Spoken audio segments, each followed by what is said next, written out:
Hola, ¿qué tal? Bienvenidos a nuestro sexto podcast, hoy con María del Mar. Hola, María del Mar. Hola. Además, eres la primera invitada de referencia que traemos. O sea, fue Jorge en el segundo episodio quien nos puso las pistas sobre ti. Y bueno, y antes de comenzar, ¿te parece ponernos un poquito en contexto? Bueno, soy Javi Prada, pues no lo he dicho, pero ya me conocéis, así que sigo. Poner un poquito en contexto. ¿Quién eres? ¿Cómo has llegado hasta aquí? Cuéntanos un poquito. Bueno, pues yo soy María del Mar Sánchez Vera y yo soy pedagoga y soy parte del grupo de investigación de tecnología educativa de la Universidad de Murcia.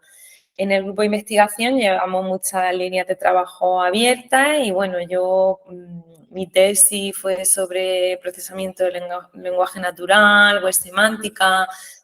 Tuve la oportunidad, porque yo sí que seguí el camino este tradicional para ser profe de universidad, de hacer tu beca FPU, tu estancia en el extranjero, ¿no? Entonces tuve la oportunidad también en la Universidad de Cambridge, de la Universidad de Southampton, que tenían un máster muy interesante que se llamaba Máster en Web Science, de ver esa parte multidisciplinar, ¿no? De estar informáticos, pedagogos, filósofos, ingenieros, todos trabajando juntos y empezar a ver un poco pues, la influencia de este tipo de tecnología en la educación, y nosotros ya de por sí, por definición, siempre abordamos reflexión y análisis sobre los aspectos didácticos de la herramienta. Y nada, pues encantada de estar aquí con todos vosotros y agradecer a Jorge que me haya recomendado, porque la verdad que es una persona que yo admiro un montón, tiene una perspectiva súper cercana, súper abierta, tiene ese rol técnico pero también de profe, y coincido con él en varios sitios, y para mí es un placer que para una persona como él pues yo sea alguien interesante. Sí, sí, totalmente. Además, no se lo pensó, o sea, fue rápido. Y justo es que después teníais, la semana siguiente, creo, un curso en INTEF que dabais juntos, que yo estuve echando un vistazo a la publicación y nada, agradecerte la generosidad de pasar este tiempo aquí con nosotros. Y si te parece, vamos del tirón al grano. O sea, sí, fuerte, directo. Vamos a hablar, el esquema es muy sencillo, vamos a hablar de IA, vamos a estar todo el rato hablando de IA, vamos a hablar de casos prácticos, de casos un poquito más alto nivel, conceptuales y demás, pero lo vamos a hacer con una línea temporal, si te parece. Vamos a tirar de pasado, como el fantasma del pasado, el presente y el futuro, pues vamos al pasado. Por tu experiencia, por tu formación, incluso fuera, ¿cómo has visto la evolución en los últimos años de la tecnología en el aula? Bueno, una cosa es la evolución tecnológica y otra cosa es la evolución educativa. ¿Por qué? Porque sí que es cierto que la inteligencia artificial existe desde hace muchísimo tiempo, pero era como que operaba detrás del telón, ¿no? En esos algoritmos de búsqueda, en esos sistemas de recomendación de contenido, no la veíamos, y el boom de la inteligencia artificial generativa pues hace que de repente haya cobrado mucha importancia, que incluso tenga un poco de esta cosa de moda, ¿no? Entonces, sí que a nivel tecnológico, cuando tú te pones a ver la historia de la inteligencia artificial, pues ha habido determinados hitos, como la llegada de los transformers, del desarrollo de los modelos de machine learning, también toda la cantidad de datos que se han ido generando durante los últimos años, sin los cuales no se podría alimentar estos modelos, ¿no? Es decir, hay una parte técnica que ha evolucionado. Luego en la educación ya es otra cosa distinta, que es de lo que yo realmente me encargo, porque yo soy pedagoga, no soy informática. Y es que en educación sí que estamos un poco acostumbrados a ver herramientas que parece que van a cambiar el mundo, pero luego no cambian nada. Lo tuvimos con la última gran revolución, creo que fueron los MOOC, los cursos masivos online, que de hecho mi estancia en Southampton fue una parte con el tema de los MOOC, y iban a cambiar todo el acceso a la educación universitaria, y luego realmente pues te ofrece posibilidades, pero no es tanto. Unos años para atrás eran las pizarras digitales, metíamos pizarras digitales en el aula, iban a cambiar todo. ¿Y qué hemos terminado haciendo mucho con las pizarras digitales? Pues proyectar, ¿no? Es decir, que si no hay un cambio, y ahí el papel del docente es fundamental en la estrategia didáctica y en la tarea que plantea con esa herramienta, pues la tecnología se puede incorporar bien o se puede incorporar mal. Tenemos ahora mismo un ejemplo muy común en España, tristemente, que es el de meter libros de texto dentro de portátiles o de tablets. Ahí hay una innovación técnica, pero no hay una innovación didáctica. Estás usando un libro de texto. Y la tecnología lo que tiene es que enriquecer el proceso de enseñanza. No obstante, yo sí que creo, para finalizar un poquito esta reflexión, que aunque la tecnología por sí sola a nivel didáctico no cambia nada, la tecnología tampoco es neutra. Es decir, subyace una determinada manera de ver el mundo, de entender lo que es aprender, lo que es enseñar. Y hay tecnologías que son tan potentes que cambian el mundo. Lo fue Internet y yo creo que ahora lo está haciendo la IA. Entonces, pero realmente que termine de afectar al aula va a depender mucho del docente, porque sí que es cierto que una cosa son las experiencias de IA en plataforma e-learning, que todo eso ya lo teníamos, ¿no? Esos sistemas de recomendación de contenido, tutores personalizados, feedback automático.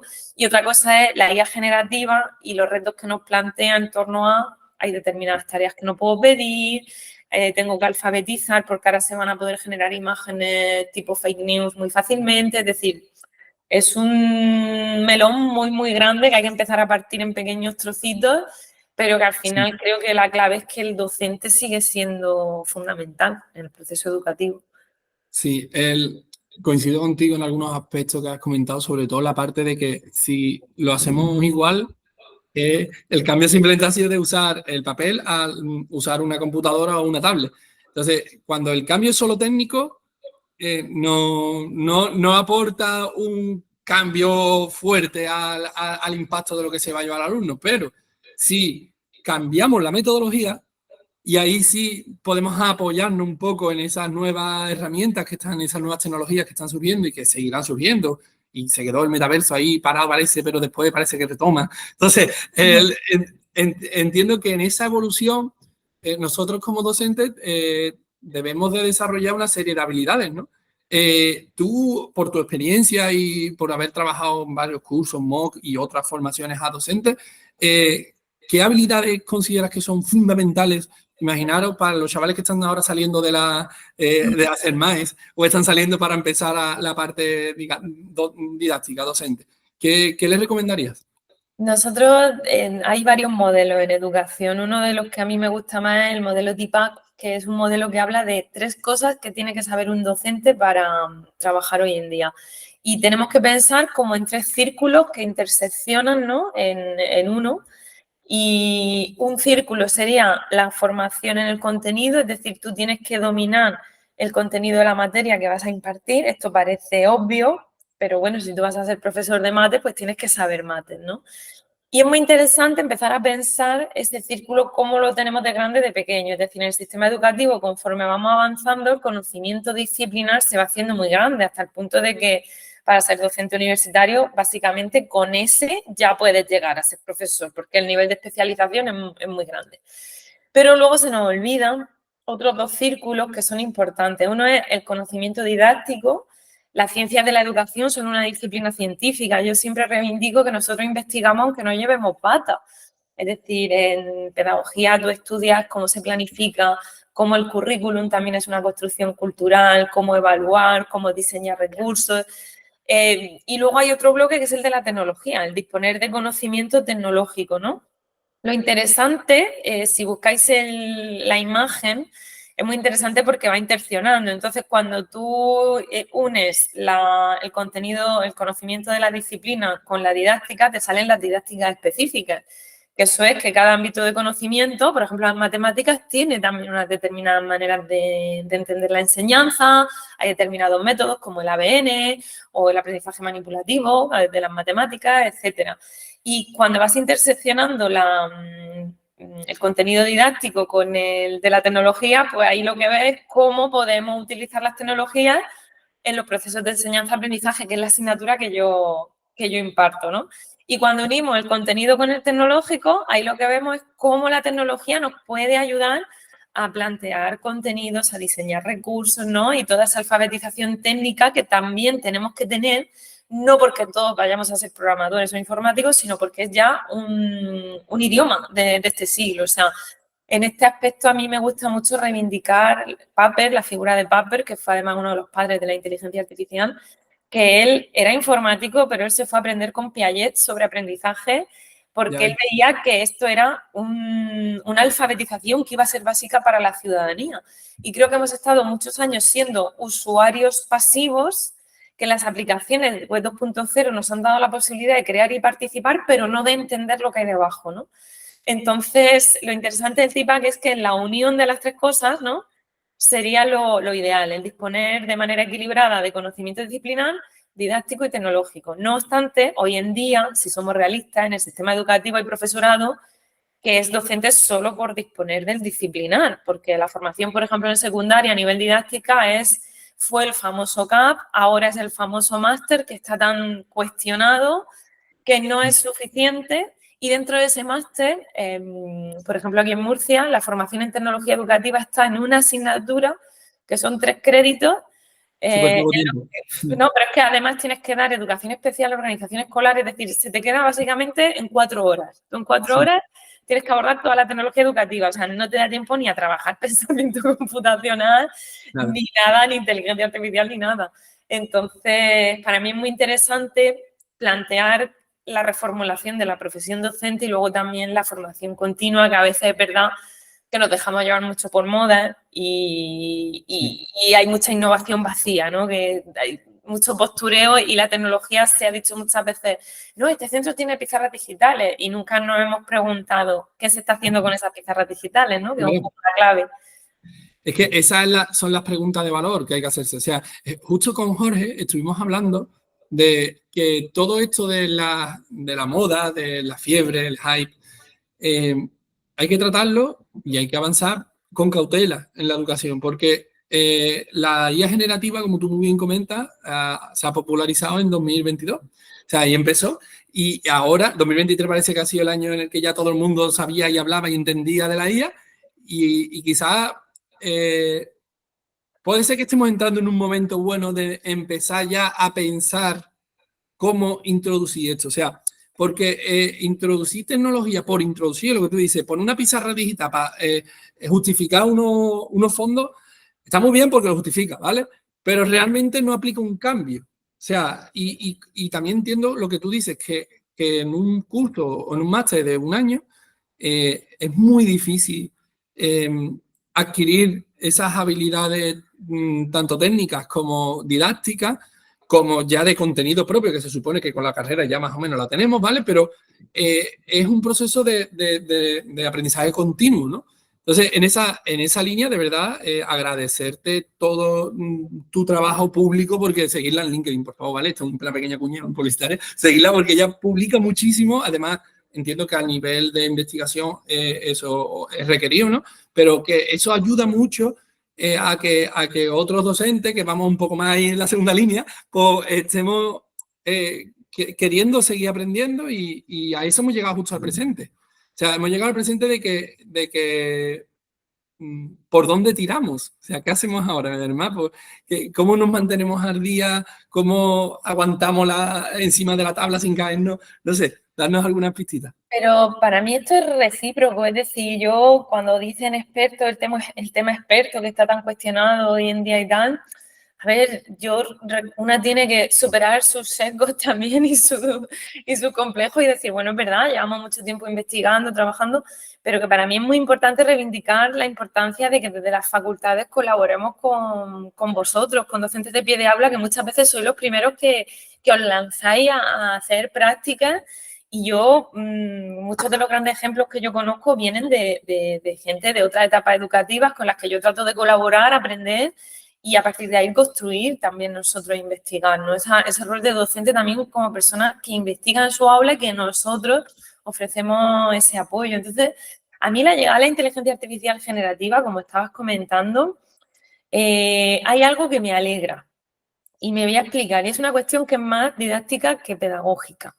Porque la llegada de la IA generativa realmente lo que hace es evidenciar una situación que tenemos en la escuela, pero que hace tiempo deberíamos haber abordado, que es qué rol tenemos de docente hoy en día. Es muy interesante que determinados avances cuestionen dinámicas. Y esto es muy fácil. Cuando yo trabajo en formaciones, la gran pregunta es, ¿cómo detecto GPT en mis estudiantes? Es la gran pregunta que todo el mundo tiene. Entonces, cuando tú les explicas que cuando uno entiende cómo funciona esta herramienta y que muchos de los detectores que hay son IA, tratando de detectar IA, yo les pongo una imagen del coyote y el correcaminos, ¿no? De quién irá más rápido. Esto ya se ha acabado porque Antes tú podías llegar al documento original del que estaba sacando la información el alumnado. Hablamos de ese rol más de policía que de profe, ¿no? Parece que tienes que estar siempre... La cuestión es que ahora mismo se complica la detección de la copia. Además, hay estudiantes que te dicen, bueno, un estudiante universitario que ya está terminando la carrera y que te diga, no, yo he usado esto para ayudarme a redactar, pero la idea la he tenido yo. Y entonces ya hay debates de, bueno, igual que usamos la calculadora, ¿por qué no? A lo mejor estas herramientas no pueden tener también ese papel, ¿no? O sea, cuestiona muchas cosas, pero realmente es algo que ya tendríamos que haber planteado. Es decir, es que hay determinadas tareas que pedimos, sobre todo en secundaria y en la universidad, que es donde yo creo que tiene más impacto estas herramientas, que ya no podemos pedir, pero es que no deberíamos estar pidiéndolas desde hace a lo mejor 10, 15 años. Es que cuando leemos las guías de nuestra asignatura, las planificaciones docentes, en todas ponen que trabajamos por competencias, que trabajamos de forma continua, pero la realidad sabemos que no es así. Esto, en cierto modo, pues nos obliga a cambiar cosas que tendríamos que haber cambiado hace tiempo. Entonces es un problema didáctico, pero que además va más allá. Yo en todas las formaciones parece que siempre, se lo digo a los docentes, pues parece que siempre estamos echando la culpa al profesorado, ¿no? El profesorado pasa una pandemia y ahora tiene que ser experto en IA, en robótica, en pensamiento computacional. No. Es decir, yo misma soy consciente de que hay determinadas tareas que con mis estudiantes no puedo hacer, pero, por ejemplo, acabo de hablar con mis compañeros y a nosotros nos han subido la ratio. Yo el año que viene tengo 70 y pico estudiantes y tengo 11 semanas de clases. Con 70 y pico estudiantes, yo quizás no puedo plantear las metodologías y las tareas que yo debería plantear para poder ofrecer una formación de calidad. Es decir, las condiciones importan. Y la llegada de estas herramientas y el cuestionamiento de determinadas tareas que hacemos en la aula, lo que pone en evidencia es que ahora mismo como sociedad tenemos que hacernos preguntas súper importantes como ¿qué es la escuela? ¿Qué es ser docente? Y fíjate lo que cambia las profesiones. O sea, empezamos a hablar de maestros, derecho, pero es que cuando yo trabajo con profes universitarios, derecho, arte, o sea, hay debates de hasta como si la fotografía dio pie a que el arte cambiara y empezó a desarrollarse el arte abstracto, ahora que tenemos estas herramientas de IA generativa, ¿qué vamos a hacer los seres humanos, ¿no? Entonces, el propio rol de qué es ser docente, si para ti docente es transmitir información, eso ya lo hacía un vídeo. Ahora, la IA lo que pone en evidencia es que nuestro rol es ayudar a que los estudiantes procesen la información, a trabajar con ellos, a estar con ellos en el aula, a trabajar en el aula. Ya no podemos mandar una redacción para casa, luego corregirla. Es que hay cosas que no tienen sentido. Entonces, ese cuestionamiento didáctico a mí me gusta mucho porque está siendo una oportunidad, la IA está siendo una excusa para llegar a debates muy profundos sobre qué clases estoy dando y muchos compañeros que vienen agobiados de y ahora esto que yo es que esta tarea ya no la puedo pedir y que tú ya tengas ese pensamiento de esta tarea no la puedo pedir, para mí es un punto de partida súper interesante. Claro, ya empiezas a conversar. Claro, ahí empezamos a hablar. ¿Qué estás pidiendo? ¿Cómo lo estás pidiendo? ¿Qué estás evaluando? Claro, para mí es muy chulo todo eso que está pasando. Ya que luego llegue a tener impacto o no, pues ya veremos. También Internet iba a cambiar la escuela y bueno, la escuela que yo estudié tampoco se diferencia tanto. Han cambiado algunas cosas, pero sabemos que de manera general la escuela es una institución resistente al cambio. Mira, justo a colación de lo que comentaba, yo he venido de hacer una guardia a segundo de eso y le estaba explicando un poquito en un curso que son buenos chavales, tenemos buenos chavales. Y le estaba explicando opciones, ¿no? De tercero, cuarto, FP, universidad y demás. Y al final hemos llegado a la conclusión grupal entre todos, ¿no? De que tienen que intentarse los mejores. O sea, que el objetivo es que, porque la competitividad para entrar en cualquier carrera universitaria cada vez es mayor, en cualquier ciclo cada vez mayor, en cualquier oposición cada vez mayor. Entonces, nuestro trabajo como profe es ser entrenadores, en gran parte, ¿no? En ser entrenadores para motivarlos para que sean cada vez mejores. Y en esto ya tiramos de forma mejores ciudadanos, mejores matemáticos, mejores científicos, mejores en todos los aspectos. Entonces, con esto quiero ya resolver al absurdo, al mínimo, es nosotros como profe, si lo que tenemos que hacer es acompañar, si yo le mando, volviendo al tema de la evaluación, si yo le mando una tarea que sea hazme el resumen de la Segunda Guerra Mundial y el alumno puede coger esa tarea, copiarla, pegarla Tal cual, ¿eh? No estamos hablando de hacer ninguna elaboración de un prompt súper complicado, no, no, simplemente hazme un resumen de la Segunda Guerra Mundial. Hazme un resumen de la Segunda Guerra Mundial. Cojo el resumen, lo copio, lo pego y le pongo un día al alumno en qué le estoy ayudando. Claro. Pero es que ese tipo de tareas siempre han existido. Yo recuerdo que como ya tengo mi edad, soy de un mundo pre-internet, hacer los trabajos con la enciclopedia Salvat que tenía en mi casa y la calidad del trabajo dependía de la calidad de la enciclopedia. Que hace Internet democratiza el acceso a la información. ¿Qué están haciendo estas herramientas con todos los sesgos y todos los fallos y todas las alucinaciones y todos los riesgos que implican? Pues ese acceso a la ayuda, ese vecino que tal, es decir, pero eso siempre ha existido. Yo hago las reuniones de TFG con mi estudiante y cuando salgo hay un cartel de una empresa que pone te hacemos tu TFG. Por lo tanto, todo el proceso pone en cuestionamiento todo el proceso de lo que es investigar, de lo que es aprender.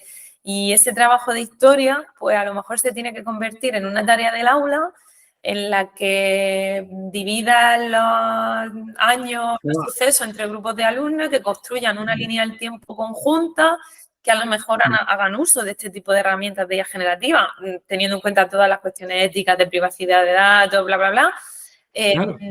Pero que forme parte, porque al final tú lo que quieres es que aprendan lo que pasó y que lo pongan en práctica. Claro, cuando surgen este tipo de cuestiones metodológicas, entonces cuando nos damos cuenta de que esto cuestiona el propio sistema. ¿Por qué? Porque trabajar así requiere más tiempo, tienes que sacrificar contenido, tienes una ratio de alumnos, no tienes apoyo. La educación está ahora mismo muy mal en cuestión de inversión, entonces los docentes hacemos un poco lo que podemos, pero esto requeriría de una transformación sistémica, de incluso los horarios de clase, cómo entendemos las aulas, los proyectos, plantear más experiencias de codocencia. Nosotros intentamos trabajar un proyecto, además que yo siempre digo, las metodologías no son religiones, tú no eres de clases magistrales o eres de ABP, tú puedes plantear una docencia práctica, pero un día darle una sesión magistral, porque es un tema que tú dominas, que tú explicas y a partir de ahí trabajamos y hacemos un proyecto y luego hacemos una gamificación de una manera concreta, es decir, de hecho ahí está el potencial del docente, en que conoce su contexto y puede ir eligiendo lo que hacer. Entonces yo una de las innovaciones, por así decirlo, que más me ha recompensado a nivel profesional ha sido compartir asignatura con una compañera en la que hacemos codocencia. Yo entro en su clase, ella entra en la mía, cuando los estudiantes están trabajando en grupo y todo este tipo de cuestiones son las que nos ayudan a entender, pues eso, que tenemos que trabajar de forma diferente. Hemos hecho un análisis del pasado, hemos hecho un análisis del presente. ¿Te parece si le echamos valor a la bola mágica y vemos el futuro? Hay que ser muy valiente. Por eso, es complicado. Sé que te estoy tirando ahí una pelota difícil. A ver, yo creo que bueno, es que el futuro está por decidir. Entonces, yo sí que creo que hay un poco, como dicen mis estudiantes, de hype, es decir, hay una moda que pasará, porque es verdad que ahora todo lleva IA. Es decir, la televisión lleva IA, no sé qué lleva IA, todo lleva IA, porque ya las propias siglas ya venden, ¿no? Ya venden algo y hay que rascar mucho porque incluso las propias compañías nos venden herramientas que todavía no sacan públicas, pero las presentan por esta especie de carrera espacial que hay. A la gente que he leído, sí que hay gente que habla de que va a haber una manera de trabajar con la información diferente. Me explico. El cambio de MS2, ¿no?, a un sistema como Windows hacía que procesáramos la información de manera diferente, ¿no?, a través de ventanas, de tal. Ahora, todo este tema de los prompts, de dar instrucciones, sí que pueden generar herramientas más como los altavoces inteligentes, etcétera, en la que utilicemos la tecnología dándole instrucciones y que muchas veces estas herramientas de inteligencia artificial estén dentro de los ordenadores, que no sea tanto incluso online, sino que formen parte, ¿no?, del sistema operativo de tu ordenador y por lo tanto hay cuestiones como la productividad y tal que se van a ver mejoradas, eso en torno a la IA generativa. Luego, en torno a la IA tradicional, a mí hay algo que me preocupa y me parece muy interesante en el ámbito educativo, y es que parece que ahora toda la IA que no era IA generativa ha dejado de existir y sigue existiendo. Y de hecho hay países como Estados Unidos donde para seleccionar a los estudiantes para acceder a una universidad ya utilizan algoritmos de IA que toman decisiones en función de tu vida académica. Eso es algo que con la Ley Europea de Inteligencia Artificial, por ejemplo, se considera alto riesgo y que no se haga. Me parece muy interesante porque que se pueda condicionar tu futura vida laboral, estudiantil, por tu pasado, cuando la educación precisamente lo que se supone que parte de la igualdad de oportunidades, ¿no? Y de que tú en cualquier momento te puedas reconducir, pues me parece muy interesante. O los sistemas de detección de imágenes, de emociones. Hay cuestiones que son muy interesantes, pero que también tienen unos riesgos que hay que valorar como sociedad. Y todos estos sistemas de educación que le llaman personalizada, que yo tengo ahora mismo una pelea individual de llamarlo individualizado y no personalizado, porque lo que hacen estas plataformas es ofrecerte una navegación individualizada por los contenidos, pero creo que la personalización es algo que hacemos los docentes, precisamente, ¿no?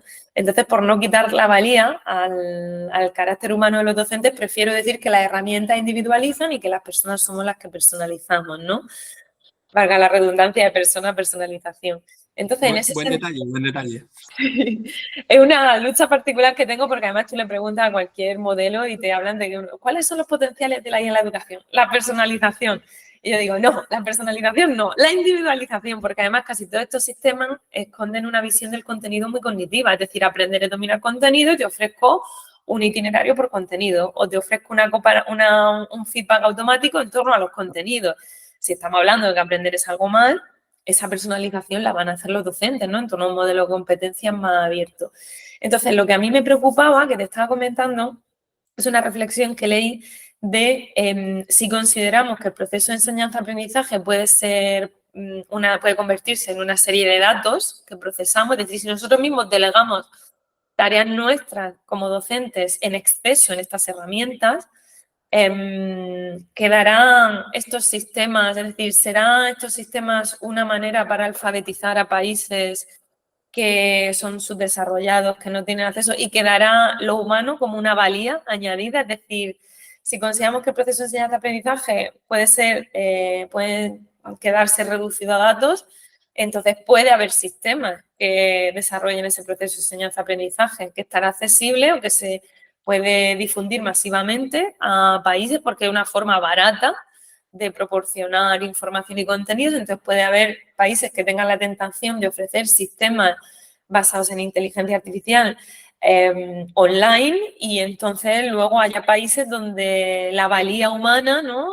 Sea acceder a un profesor real que te ayude. Entonces eso me preocupa y por eso yo reivindico mucho esa visión de que, por supuesto, estas herramientas son un copiloto excelente. Yo soy la primera que se fascina por lo que hacen, que comparte tareas, herramientas, claro que sí, pero nuestra valía sigue estando en muchos aspectos. Primero en alfabetizar, en entender cómo funcionan estas herramientas. Luego en que funcionen como copiloto para nosotros ser más productivos y luego también en integrarla a nivel didáctico en el aula. Pero sobre todo pensar mucho en la toma de decisiones, que seamos nosotros como personas los que mantengamos el control de la toma de decisiones. Hay toda una rama de la psicología que habla de cómo los algoritmos influyen en nuestra toma de decisiones, que es fascinante, porque cuando tú quieres ir a cualquier sitio, cuando buscas un restaurante, todo está ya condicionado por sistemas de recomendación y no nos damos cuenta, pero las decisiones que tomamos van condicionadas y secadas, y eso es un tema fascinante. Es una pasada. Y no vaya menos. O sea, eso sí es verdad que no tiene pinta de que la cosa vaya menos porque, como tú bien has dicho, los vamos a tener los asistentes en la casa, los vamos a tener en la pulsera, los vamos a tener cada vez más cerquita de nosotros. Y otra cosa que creo que lo has comentado, pero quería dejarlo claro, es el tema de la actitud crítica. Es decir, eso es muy humano. O sea, la IA te puede apoyar en tu valorar opciones que no habías tenido en cuenta, ¿vale? Pero eres tú el que tienes que procesar o la que tienes que procesar esa información, evaluarla, clasificarla, curarla quedarte con lo que consideres y finalmente, o sea, hacer todo ese trabajo crítico. Creo que en esa línea tenemos... Eso ya lo teníamos que trabajar, ¿no crees? Claro. Lo que pasa es que la inteligencia artificial como que lo pone más en evidencia, ¿no? Sí. Entonces estamos en un momento súper paradigmático y yo este ejemplo siempre lo pongo porque, y aquí abrimos melón, pero es que hay que hablarlo. Estamos hablando de prohibir el acceso a la tecnología, que por supuesto la tecnología tiene riesgo y por supuesto no hay que darle un teléfono móvil a un niño de 8 años cuando hace la comunión, no tiene sentido. Pero es que estamos en un momento en el que hay un pánico moral causado por riesgos reales, pero exagerado, porque ya hay gente que considera que todas las pantallas son adictivas. Bajo esa perspectiva todos seríamos adictos por usar el Word o el Excel, ¿no? Pero bueno, pero que se culpa a la escuela, ¿vale? Hay una ola en las comunidades autónomas de prohibir el teléfono móvil en los institutos, cuando en la mayor parte de los institutos eso ya se podía regular, los centros tienen autonomía para tomar sus decisiones y regularlo, entonces se prohíbe para atajar el pánico moral. Y entonces tenemos un momento en el que estamos prohibiendo el uso del móvil y ese adolescente luego sale y va a escanearse el iris a un centro comercial. Para la empresa del escaneo de iris, que además estaba detrás, San Alman. Entonces, ¿qué distopía estamos viviendo? ¿Cómo estamos solo hablando de prohibir, no estamos hablando de educar? Entonces, regula por edad, hay muchas cuestiones aparte de la edad, etcétera. Pero es que lo que no puede ser es que la educación digital, la alfabetización mediática, sea un tabú. Sea un tabú y que no se pueda trabajar bien, porque cuando llega Internet y tal, yo siempre lo explico. Antes lo estábamos hablando, teníamos la enciclopedia Salvat. La enciclopedia Salvat podía tener sus ecos, siempre que se crea un conocimiento hay un seco, pero cuando llega Internet tenemos la enciclopedia Salvat online y tenemos el blog de Paco. ¿Vale? Y el blog de Paco puede decir tonterías, y Paco está en Twitter y Paco dice también tonterías. Y ahí generamos una necesidad de educar en algo que hasta ahora no teníamos, que es discernir la información que es cierta de la que no, procesar, el poder trabajar con grandes cantidades de información, identificar fake news que siempre han existido, pero que este fenómeno lo hace más grande. Y la IA da un pasito más. Claro, la IA da un pasito más, porque ya no es que no solo te puedas fiar de un texto que escribe alguien, es que ya no te puedes fiar de una imagen. Es que ayer mismo en Twitter vi una imagen de unas declaraciones de la ministra que la voz estaba generada y no eran esas declaraciones. Pues a lo mejor un 25% de la gente era consciente de que eso era fake, pero el 75% no, y lo estaba retuiteando como si la ministra hubiera dicho eso. Es decir, hay una cuestión de alfabetización mediática que vamos tarde, no, lo siguiente. Y que en los centros, por falta de tiempo, por falta de apoyo, etcétera, se ha dado como un tema puntual o como con una charla, como cuando te van a dar la clase de educación vial, ¿no? Una charla aislada y tiene que ser un tema, un eje fundamental, porque es que es prepararnos para vivir el mundo que estamos viviendo. Y no es algo que afecte solo a los jóvenes, es que cualquiera que tenga un grupo de WhatsApp de la familia, etcétera, ¿cuántas imágenes están llegando ahora con fake news? Como, yo me paso la vida desmintiendo en bulos, soy la saboría, como decimos aquí en la región de Murcia. Todo el mundo yo, que esto no puede ser cierto, esto tiene que estar generado con, además, imágenes ahora, ¿no? Esto tiene que estar generado con inteligencia artificial. Mira, nos metemos aquí, vamos a ver, vamos a desmontar el bulo, aquí hay una carga política, hay una carga ideológica. Es un problema que tenemos como ciudadanía. Yo creo que tendríamos que estar haciendo, yo no sé si recuerdan en la República esas misiones pedagógicas que se iban con alfabetizar, ¿no? Por los pueblos y ciudades de España. Creo que ahora mismo tendríamos que tener unos programas de alfabetización ciudadana desde ayuntamientos, asociaciones de vecinos, en entender la tecnología, en entender este mundo fundamental. No sé qué opinas. Se están haciendo cosas, por ejemplo, el impacto que me está llegando a mí a través de la AMPA, de los coles. Los propios padres están quedando para hacer autoformaciones, los que van un poquito más adelante. Pero es lo que tú dices, es muy pobre para la importancia que luego tienen eso en la vida de nuestros pequeños y de nuestros alumnos. Es decir, es que tú vas a una entrevista laboral y ya te están poniendo una prueba técnica que sí, que tiene que tener un conocimiento técnico, pero te la hacen en un ordenador o en una tablet, y ahora tú tienes que tener unas destrezas digitales para defenderte y ya no solo... O sea, es que lo que se está pidiendo a nivel de inclusión en el mercado laboral es una alta digitalización. Por lo tanto, nos están como obligando en ese sentido a no te puedes ir al campo y olvidarte, desconectarte de todo y claro, y por otro lado estamos prohibiendo. Claro. Entonces, ahí es donde está un poco... El mundo analógico en el que yo me crié, ese ya no va a volver. O sea, eso lo No, tenemos que tener claro.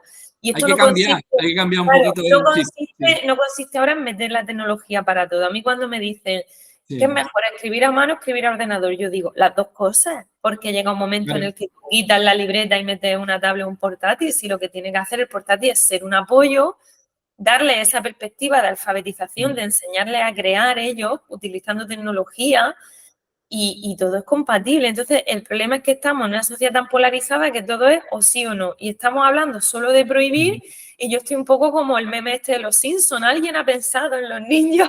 ¿Alguien ha pensado ¿Alguien está hablando de educar? ¿Alguien está exigiendo las condiciones para educar? Porque es que... Con cierta garantía, ¿no? Con cierta... Estamos viendo estos perfiles de influencers que están haciendo muchísimo daño, que algunos son auténticas sectas Son y sus que referencias, con prohibir no sirve. Es que al revés, es que educar nos da más armas para pelear por nuestros derechos. Y de hecho, cuando tú entiendes y entras en este mundo también de la programación, de la alfabetización y tal, tú vas viendo también y vas entendiendo que dentro de la red también hay movimientos políticos, ideológicos de cómo tiene que ser Internet. Y descubres el movimiento del software libre. Y descubres un montón de cosas que te dan lugar a entender que cuanto más preparados estemos, mejor podremos pelear por ese mundo que va a ser digital sí o sí, pero que sea más justo, ¿no? Entonces, yo de verdad es que estamos viviendo, a veces se leen cosas que te pones los pelos de punta, ¿no? La mayor parte de gente es razonable, pero es verdad que los medios también, pues yo entiendo que la polarización vende y a veces ves determinadas cuestiones de adicciones, de tal, y no hay consenso ni siquiera respecto a que la tecnología causa adicción. La Organización Mundial de la Salud sí que habla de la adicción a los videojuegos, pero a determinados tipos de videojuegos por ese sistema de recompensa tipo ruleta aleatorio que se parece más a las apuestas, ¿no? A Las Vegas, sí. Claro, entonces el problema es que mezclamos todo y no podemos estar teniendo un debate pausado y también al final está cayendo encima de las familias y de los centros cuestiones que no pueden abordar porque no tienen los recursos, no tienen la formación. A las familias nos dicen, acompaña a tu hijo y el que está trabajando de 9 de la mañana a 9 de la noche, ¿cuándo acompaña? Que los niños estén en la calle, pero es que tenemos ciudades amigables para que los niños estén en la calle. Es que esto pone ¿te imaginas? ¿Te imaginas? Claro, esto pone en cuestionamiento muchas cosas, entonces es más fácil decir, pues venga, no se usa el móvil. Eso es lo más fácil. Pero esto es como, por ejemplo, como nos hemos criado nosotros, María del Mar. Ya no estamos yendo, ¿vale? Pero bueno, ¿cómo nos hemos criado? Pues a base de zapatillazos. Niño, no hagas esto, pum, zapatillazo. ¿Dónde está la inteligencia emocional? ¿Dónde está la empatía, la crianza en positivo? No está porque no se sabía, no se conocía, no se había estudiado, no se había reflexionado, no se había aprendido ni se había sociabilizado. Es decir, ahí faltan una serie de etapas que entiendo que, pero pienso igual que tú, tengo una actitud crítica al respecto porque creo que vamos tarde. O sea, veo otras sociedades que están mucho más avanzados que nosotros. O sea, nosotros ahora estamos discutiendo si quitamos o no la pantalla cuando yo llevo años escuchando que los directivos de Facebook y otras grandes empresas intentaban evitar la pantalla a los pequeños. O sea, es como años, te estoy diciendo 6, 7 años mínimo. Es decir... Pero eso es un mito, ¿eh? Eso es un mito que lo he investigado yo. Sí, es verdad. Es verdad que... Ellos no llevan a su hijo a colegio. O sea, hay que pensar, hay que entender el modelo americano, ¿vale? Que es de escuelas privadas, Waldorf, que promueve también un determinado tipo de ideología, etcétera. Pero ellos, hay estudios, hay una investigadora inglesa que hicieron un estudio muy interesante en el que analizaban, oye, porque es muy curioso, ¿no? ¿Por qué estás en contra de la tecnología? Y ellos decían que no están en contra de la tecnología, están en contra de un uso pasivo de la tecnología y de que la tecnología se hace mal. Y de hecho ellos, muchos, llevan a sus hijos a espacios maker por las tardes, donde les enseñan a programar, donde les enseñan robótica, 3D, robótica o utilizan una aplicación de realidad aumentada. Entonces, lo que ellos están en contra es de un mal uso de la tecnología y de eso deberíamos estar en contra todos. Entonces, ahí hay mucho mito también. Además, cuando me dicen eso, yo siempre le digo, pero es que a quien sea, ¿no? Pero es que tú eres un gurú de Silicon Valley. ¿Tú te piensas que ellos realmente no van a dejar que su hijo o hija utilicen la tecnología? Yo tengo una hija de 6 años que el otro día estaba construyendo una historia con Scratch Junior y era fascinante ver cómo la tecnología era una herramienta, igual que cuando ella está con un papel y con un lápiz, pero que aprovechaba todo el Creatividad. potencial, claro, para grabar su voz, para contar no sé qué, Entonces, Sí. pensemos, Ellos, ¿cuándo encontraremos la...? Claro, pero no la neguemos. ellos van a aprender a base de repetición, como siempre. O sea, yo me acuerdo que para los artículos de IA educativa, muchos de ellos, la mayoría casi, lo he generado yo, los prompts, o sea, perdón, las imágenes de los artículos generados con Copilot, ¿vale? Y mi niña me veía, que también tiene 6 añitos, y me dice, papá, yo puedo hacer una imagen? Digo, claro, ¿qué quieres hacer? Y ella escribió, ¿no? Hazme 3 bailarinas, 3 princesas en un salón bailando una sevillana.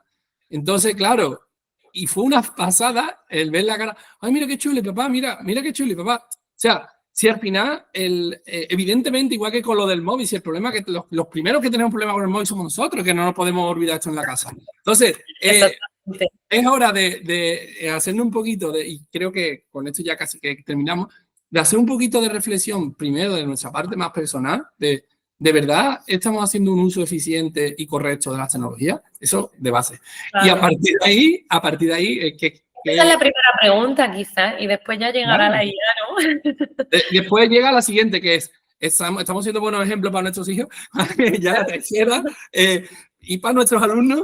Hemos más cambiado jóvenes el mundo, ¿eh? Hemos arreglado el mundo y la educación en un momento. No, pero pienso que a veces estas preguntas son necesarias. Sí, sí, Porque totalmente, totalmente. De hecho, que estoy súper de acuerdo contigo y creo que deberíamos empezar por esas, antes de en abordar. ese orden, en ese orden además. O sea que, de verdad, por mi parte, María del Mar, tengo solamente una última pregunta. Es, ¿a quién invitarías al podcast? Pues A mira, presión. como he tenido la suerte de trabajar y encontrarme con gente muy interesante, pues yo te voy a recomendar a mucha gente.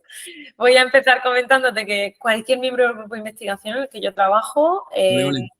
de aquí de la Universidad de Murcia, el GITE, te va a ofrecer una visión muy interesante sobre este tema de la IA, desde la directora Maripaz Prende a luego otros compañeros como José Luis Serrano, Isabel Solano. Y luego, en el ámbito de gente con la que yo me he ido encontrando y he aprendido un montón, pues bueno, te voy a recomendar a Juan David Rodríguez, que es el creador además de la aplicación Learning ML, que es una No, aplicación que sirve para entender cómo funciona el Machine Learning y trabaja esa parte de alfabetización. Y bueno, es una no. aplicación maravillosa que yo, se supone que está hecha para niños, pero yo es que la utilizo hasta con profes universitarios, ¿no? Por Sí, sí, tratar sí. luego se puede exportar a Scratch y tiene una perspectiva muy interesante. También en ese ámbito está Jorge Lobo, que de hecho trabaja también con Juan David Rodríguez. Ellos tienen un perfil más técnico, pero son profes y entonces comparten esa visión también práctica. Y luego más de la parte educativa, pues David Álvarez de Conecta 13, que es una persona súper crítica, que habla de una manera muy clara, muy sencilla y dice cosas muy interesantes.